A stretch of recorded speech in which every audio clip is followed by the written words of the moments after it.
महापालिकेच्या तिकिटासाठी सर्वच पक्षांमध्ये सध्या आयाराम गयारामचा सुळसुळाट सुरू होता। मात्र घाटकोपरच्या राष्ट्रवादीच्या नगरसेविका प्रतीक्षा घुगे यांनी मात्र पक्षांतराचा एक वेगळाच विक्रम नोंदवलाय।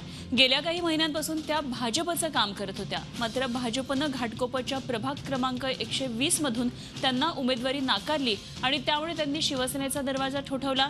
शिवसेनेनं त्यांना उमेदवारी दिली, मात्र एबी फॉर्ममध्ये तांत्रिक अडचण असल्याचं सांगत फॉर्म काढून घेतला। त्यामुळे आता प्रतीक्षा घुगे यांचा हिरमोड झाला। त्यांना अखेरच्या क्षणी काँग्रेसनं उमेदवारीचा हात दिला आणि त्यामुळे एकाच दिवसात 3 पक्षांमध्ये त्यांचा हा प्रवास झाला।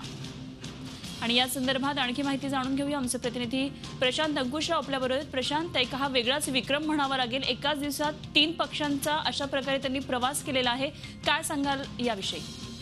नक्कीच एवढी प्रतीक्षा घुगे ह्या राजू घुगे यांच्या पत्नी आहेत आणि प्रतीक्षा घुगेने मागच्या वेळेला जेव्हा एनसीपी मधून फॉर्म भरून महानगरपालिकेमध्ये नगरसेवकाची पद निवडून आले होते, मात्र काही दिवसानंतर त्यांच्या आपसात काही वादावेद झाले होते एनसीपी मधून। ते उघडपणे भारतीय जनता पार्टीचं काम करत होत्या, त्यामुळे एकदा त्यांचं जे एनसीपीला मिळणारं जे प्रभाग समितीचं पद आहे ते सुद्धा यांच्यामुळे धोक्यात आलं होतं। पण त्यामुळे सचिन भाऊ अहिर यांनी त्यांना पक्षातून निलंबित केलं होतं, म्हणून त्यांनी एनसीपी मधून तिकीट मिळणार नाही त्यांना कळल्यानंतर त्यांनी आपला मोर्चा बीजेपीकडे वळवला होता।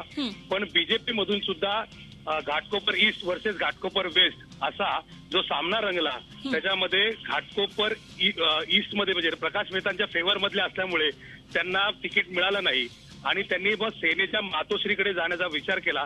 मातोश्रीवरून राजू घुगे यांच्याशी आपण जे बोलणं केलं त्याच्यावरून त्यांनी सांगितलं की मातोश्रीवरून त्यांना 100% सांगण्यात आलं की तुम्हाला एबी फॉर्म देण्यात येईल आणि तुमचं तिकीटच कन्फर्म असेल, त्याबद्दलचं त्यांना विविध प्रकारच्या त्यांना शुभेच्छांचा वर्षावही त्यांच्यावर झाला होता। अखेर काही स्थानिक जे शाखा प्रमुख विभाग प्रमुख जे आहेत त्यांच्यामुळे किंवा इतर जे शिवसैनिक आहेत त्यांच्या नाराज शिवसैनिकांमुळे प्रतीक्षा घुगे यांचा पत्ता शिवसेनेमधूनही कट झाला। अशा रीतीने तिसरा पत्ता कट झाल्यानंतर त्यांनी मग अखेर नसीम खान यांच्याशी हात मिळवणी केली, त्यांना विनंती केल्यानंतर नसीम खान यांनी काही पूर्वीचे जे काही एकंदरीतच 3 पक्षांचा हा सगळा प्रवास घडलेला आहे। धन्यवाद प्रशांत दिलेल्या सगळ्या सविस्तर माहितीविषयी। झी 24 तास रहा एक पाऊल पुढे।